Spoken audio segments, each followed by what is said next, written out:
Hey, what's up guys? So today I'm going to be showing you how to change the front brake pads on the Panigale V4. Now this process pretty much works the same for any kind of bike. Bolt pattern is going to be a little different, but for the most part, if you can do it on this bike, you can do it on any bike. So I'm going to walk you through the process of changing the pads, getting these calipers off, how to compress the piston, the tools you need, and we'll jump right in.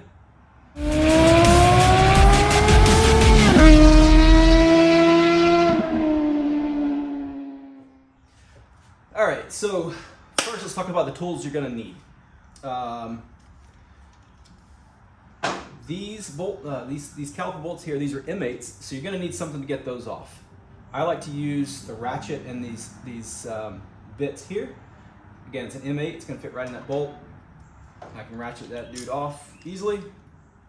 If you don't have a set of these, I got these at Harbor Freight, they're like 12, 13 bucks. Super cheap. Make sure you get the metric, not the US standard. Everything on the side is metric. If you can't find one of those, if you don't have Harbor Freight nearby or Ace Hardware or something like that where you can get these, you can always use these. These are just a little bit, same process, just more manual.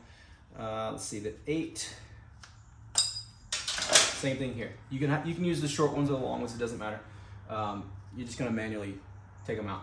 Now I'll show you a trick with these. If you want to sacrifice one of these, you can actually find the right size, use a cutting wheel, cut it off somewhere about, give yourself some length, an inch or so, and then you can use the right socket size, pop it on there, and then you have a way to have your own kind of DIY little bit set here. So, and you can actually do that with the whole set if you want to. Then you're just going to use your standard M8 socket on a ratchet, pop it on there, boom, done. Just a neat little trick if you want to go that route. If you can't find the bit set itself. And these are cheap. You can find the small ones of these that you can sacrifice for just a couple bucks, like $2, $3 you can find a set. So what else we're gonna need? Obviously brake pads, you're gonna need that. Let's talk about those a little bit. So I'm using the SBS carbon pads. Now, the type of pads you're going to use is very important to get the right kind. Not just the ones that fit your bike, but the type of pad. Mine are carbon because I do a lot of track riding, racing, stuff like that.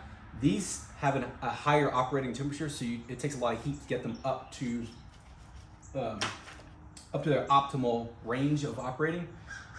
And you can definitely feel it when I first start off. They don't really work too well. Once I get them up to temperature, they grab and they stick like glue. If you're going to be road riding, you get a different kind of pad. You're going to want more like the ceramic pads or those kind of pads. And then these are actually quite interchangeable. They work on several kinds of bikes, and that's typically how the calipers and the pads and things work. Ducati's not going to come in. Most of the time, they're not going to come in and design custom parts for everything. These things are outsourced to SPS or other brands like Brembo. They're going to go to Brembo and say, okay, we need calipers for this Panigale V4, and they're going to design the fork. They're going to design everything else around that. Even the fork. Showa was probably in the conversations with Brembo to make sure they built this whole setup to spec, rather than Ducati being the middleman. Ducati may have chose this whole setup together, but there's what I'm getting at is Ducati's not gonna, or a Kawasaki or Honda or Suzuki, whoever, they're not gonna come in and design everything custom. A lot of this stuff is outsourced and it's interchangeable. And you can see that actually on the back of these pads. Now if I look on the back here, I actually have two different stickers. It's the same pads, but obviously they were manufactured at different times because they've updated the sticker here. This one on the left just tells me what kinds of calipers it fits on. So like the GP4, the GP4 RX, the 484, whatever, I don't know what all these are, but it tells me the specific caliper types. Now this one tells me the specific bikes it fits on. This one's a little more helpful. So it fits on the Superleggera, the V4R from 19 to 23, the Honda Fireblade ZX10R, the H2R, the KTM RC8. Ooh, that's a nice bike. If you got one of those, those things are fancy. MV Agusta, F3 800RR, that's a nice one too. Whew. GSXR 600, the 750, GSXR 1000, 12 to 23. It tells you the years and everything. And that's actually kind of cool because the GSXR 750, 11 to 23, that whole range, these pads fit. So you can see how interchangeable these are. And that's actually quite helpful for me because I have a GSXR 750. And so I can order the same pads for both my bikes and, you know, have a stash of them and not have to worry about finding two different kinds. So anyway, and it actually tells you the years too. So there's quite a big range.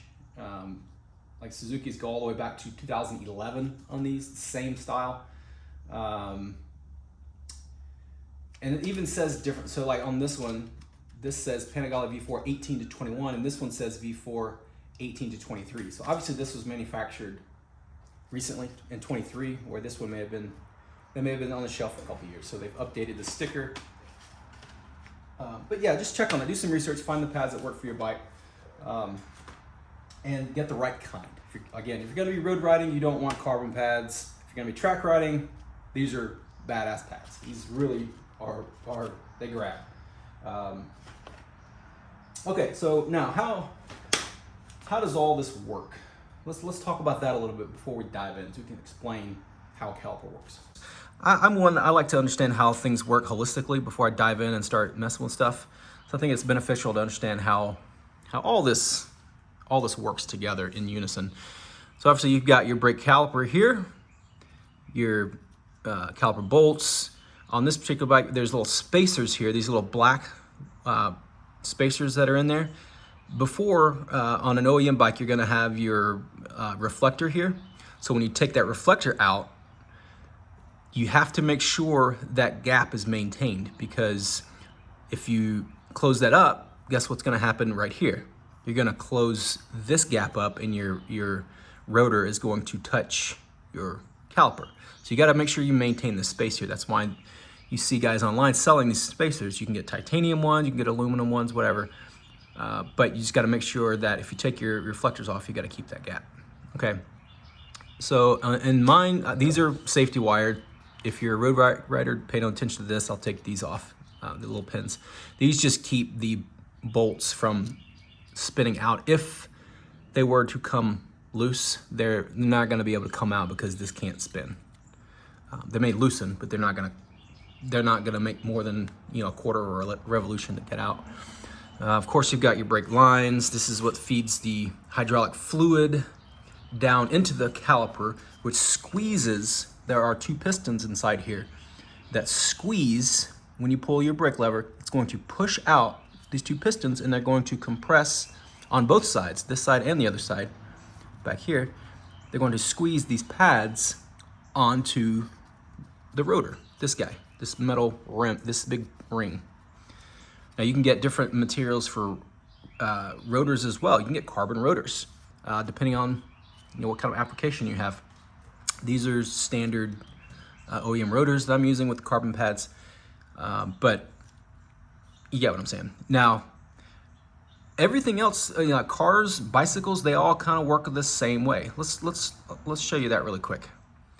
All right, here's the brake system on a bicycle. You can see this operates pretty much the identical process. You've got your handle. It's gonna pull a cable. It's not hydraulic in this case, but same concept. When I pull my brake lever, you can see that squeezes that rubber pad. In this case, they're not ceramic or carbon or anything, just rubber pads. It's gonna squeeze that against the outside edge of the rim, which this strip here is acting as your rotor. So as you're riding your bike, squeeze the brake, it's gonna clamp down on that rotor and slow the wheel down. And this thing stays stationary, attached ultimately to the frame of the bike, and slows you down. Same exact concept, and the same exact concept works in a car. You've got a metallic brake pad of some sort that squeezes onto a brake rotor, slows the wheel. All right, so back to our bike here. So again, you've got the pistons here that are gonna squeeze this metallic pad against the rotor, and slow the wheel down. The rotor actually spins with the wheel. All this stays stationary. All right, so first thing we got to do, as I mentioned in my case, I got to get these clips off. Pop that off. Let's see, this should slide out.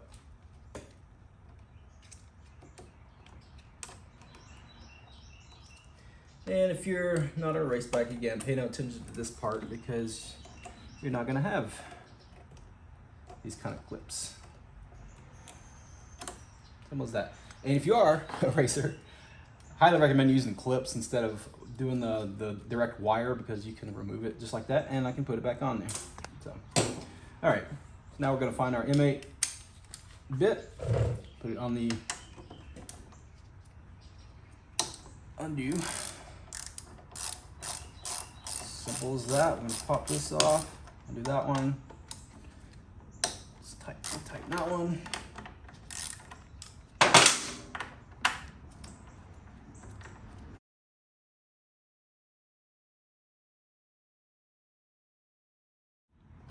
All right, so now when I undo this top one, you can see that it kind of just relaxes and it's gonna fall around there. And then my little spacers are gonna wanna fall out because there's nothing now holding them. Set those aside, make sure you do not lose those, you gotta put them back. All right, so you can feel that as the pad has compressed more, it's got some resistance against there, which you want. You want that resistance. So as I'm backing it off, I can feel it, the friction there. And just slide them back carefully, make sure you don't hit your rim, scratch it up. On this particular bike, you gotta kind of wiggle it a little bit to get it angled right to get it out because there's not much clearance here. Here we go. Now let's look at the pad wear here. Now these pads are still pretty good. I'll probably save these as a backup if I ever need them. These are about halfway used. Now you can see the depth of standard pads. These actually maybe better than half. I wanted to go ahead and replace them, have fresh pads for this weekend coming up. So I'll probably save these for a rainy day. You can see the depth. There may be, actually they're about a third used. So, but we'll go ahead and pop these out. All you do, we're gonna have to, like there's these little flanges right here, these little top pieces that sit in grooves in the back. So we gotta get this moved inward so we can get it out of this slot here. And to do that, obviously we probably can't get this pad, say this left pad, we can't get it over to the right enough because this one's in the way. So we're gonna have to compress this piston back. Easiest way to do that, I just grab a screwdriver, gently slide it in there. You start kind of working that piston back. See how that slides back a little bit? And that's going to compress this piston back. Just kind of wedge it in there and press it back. And do both sides that way. Just press it back. You can see how it's slowly going back. Don't just jam it in there. Be gentle with it. But you can see how it slowly presses things back. Now, one important thing in this you want to watch out for. What do you think is happening when I'm compressing those pistons? This brake line right here, the fluid is pushing fluid, the pistons are pushing fluid back up this brake line. Where does that go? It goes in my master cylinder reservoir. So one thing you have to watch for is the amount of fluid that's going back into that reservoir. So as I'm pushing that back, again, it's pushing the fluid up, filling my reservoir. So you want to make sure the reservoir is not overfilling. And let me show you that really quick.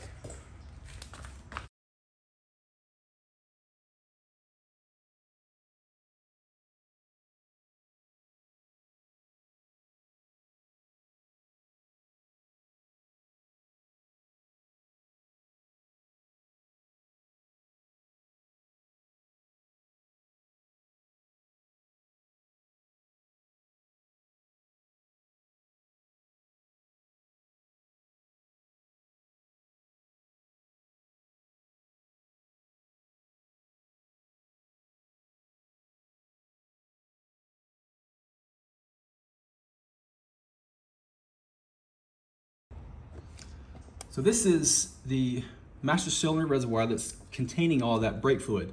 We just compressed those pistons, and this rose maybe 1/4 of an inch. So it was a little lower. It was on the middle to lower side.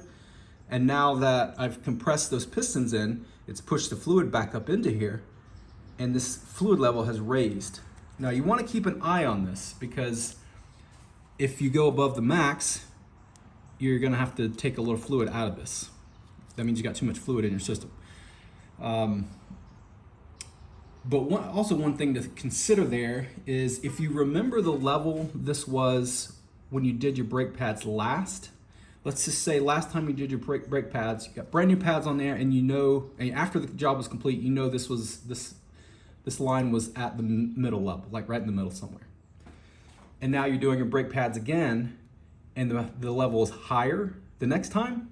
There's been something introduced into your brake fluid that's causing it to, there's more in there now. So you've clearly brought in some moisture in your lines somewhere, or air, because brake fluid's not going to expand, especially at cold temperatures. It's not going to grow over time. All right, so back to our caliper. You've got some moisture or air in there. Now notice I let mine dangle and here. You need to These probably do are aftermarket brake lines. These are braided. That'll be reinforced lines, so they're a lot stronger than the OEM lines. So if you've got standard rubber lines, you may want to make sure instead of letting it dangle like this, you may want to grab a bungee cord or something to kind of take some pressure off that line, so you can hang it there. So again, mine rose a little bit, maybe 1/4 of an inch when I compressed that left side. So now when I do the other side, we're probably going to be close to that.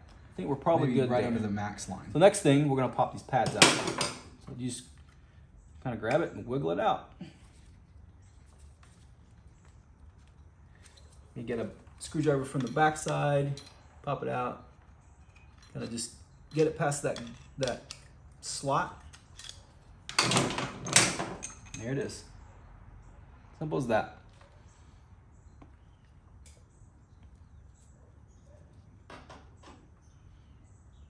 Let's pop the other one out.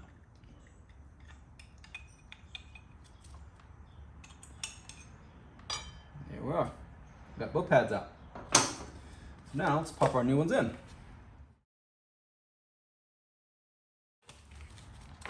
And it doesn't matter.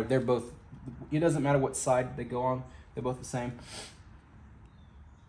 But they're going to go in this direction with that swoop going that way. Because these little clips here, these little flanges here, will go against the bracket on the back side.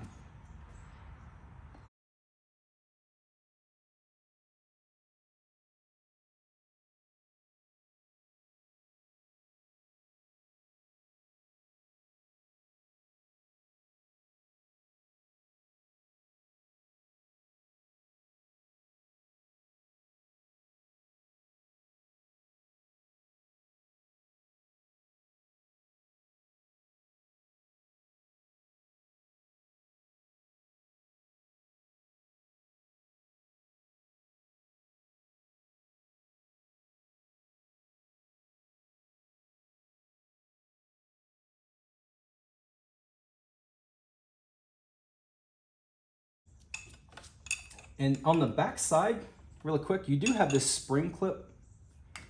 You may want to inspect that on the back here. There's this little clip. It does come out. Our new one's in. You can inspect that, make sure it's not broken, dirty. That's another thing. You can go through the process of cleaning this. I change my pads way too often. I change them, probably every 4 or 5 track days. I'm changing these things out, but if you're on the road, you're going to collect a lot more road debris. You may want to get some just brake cleaner, spray it, clean it off.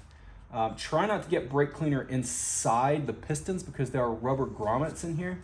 You can actually dry those out. The orientation of the pad as it goes in there, make sure you're putting it with the curve uniform with the curvature of your rotor. One thing you can do to test those out, though, you don't want to put them in there reversed. Use your hands. You can compress them in there anyway, just to make sure that they're moving.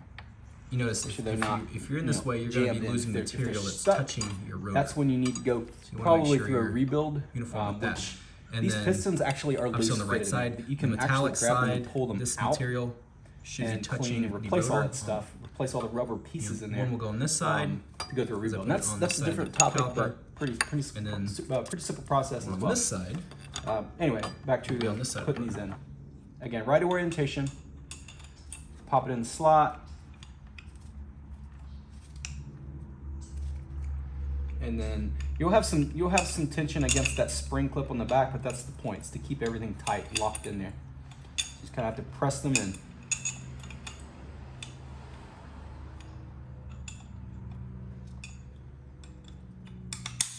Just like that.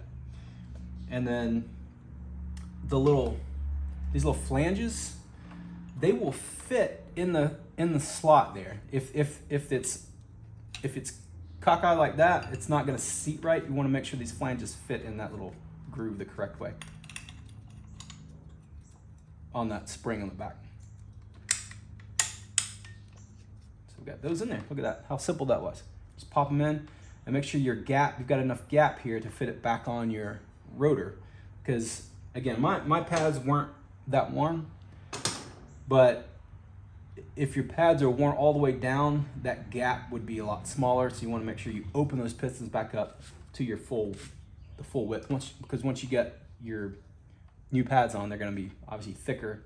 You're going to lose that space. All right, so now kind of reverse order, carefully slide these back on. Try not to bang your rims up. There we go. I'm just going to let it sit there for a second while I get everything else ready. Grab my spacer and one of my bolts. Kind of just hold that in there, slide the bolt in, kind of just pinch that in place.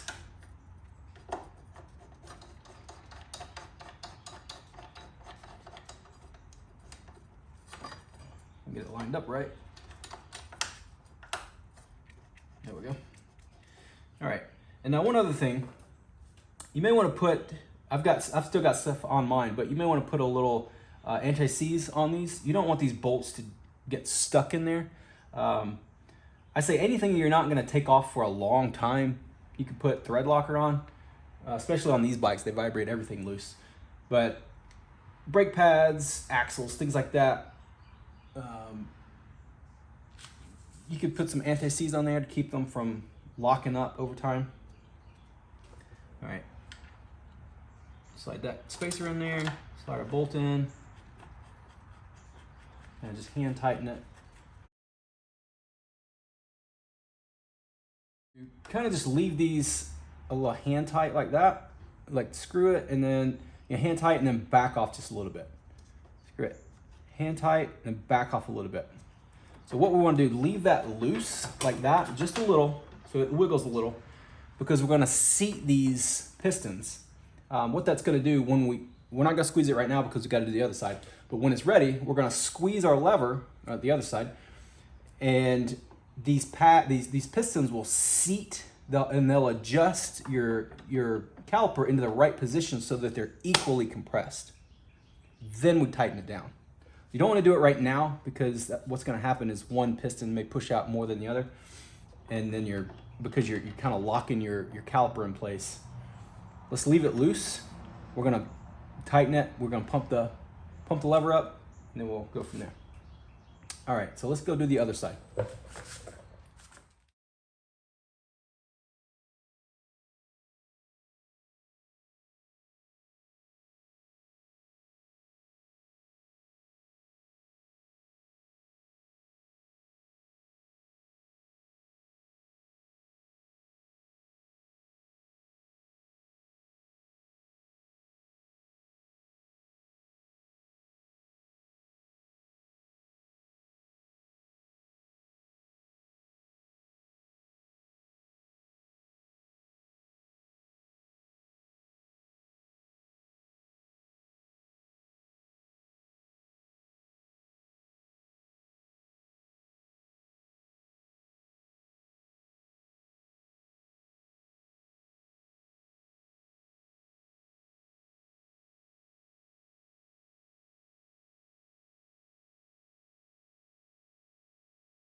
All right, again, make sure you're lined up the right orientation. Pop this in.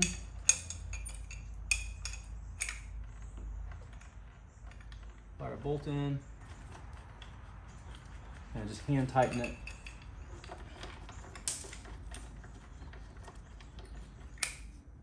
There's one.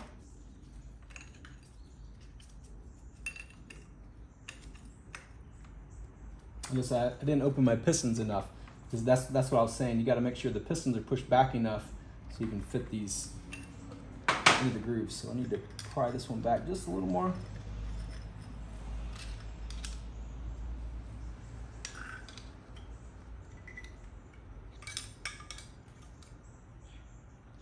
Both front and back are pushed back equally. Let's try that.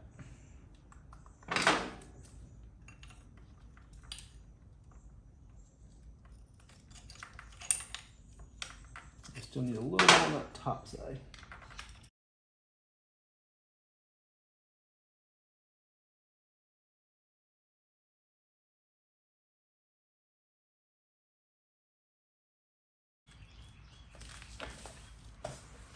All right, same process on the other side.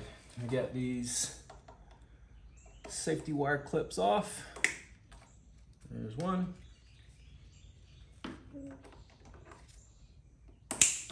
And two. All right, take that out of the way. Ratchet. I'm just gonna go full speed this time, so you can kind of see how quick this is.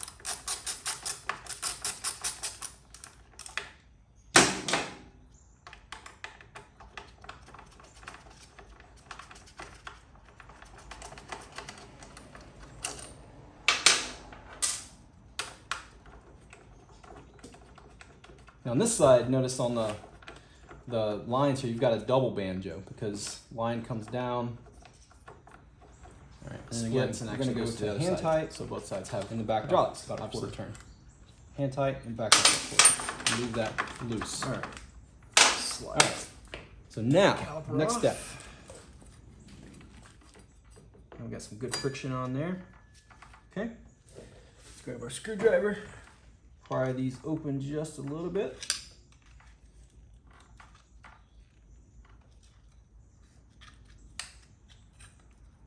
All right, now I move them just a little bit. I want to check my fluid level up here. Make sure we're not overflowing that.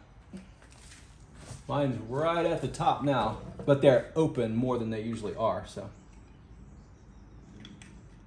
once we compress it back down, once we put the new pads in and seat these, that should go back down a little bit as the fluid comes back down into here.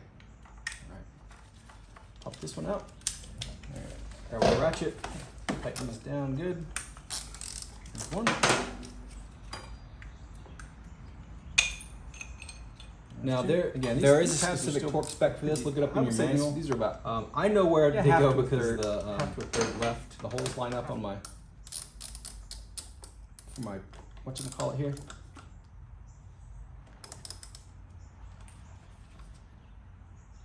So I just kind of go not super tight, just hand tight, and maybe a little extra group.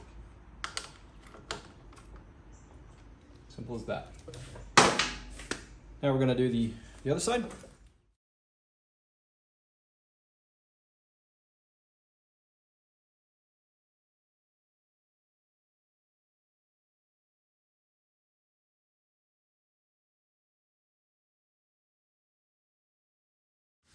And there you have it. Changing the brake pads on a Panigale V4, or really any bike for that matter. How simple that was. You saw how fast I did the other side. This side took some time to kind of explain how it works, but it took me, less than, 4 or 5 minutes to do one side. So you can do this whole job in 15 minutes. Super easy. Of course, I'm gonna clean up, put my safety wire back on, save these for a rainy day. And yeah, leave me some feedback if you know any other tricks of the trade, things that I could do different. But yeah, I just wanted to get this out there. Just hey, you can do this stuff. It's super easy. All right, see you guys.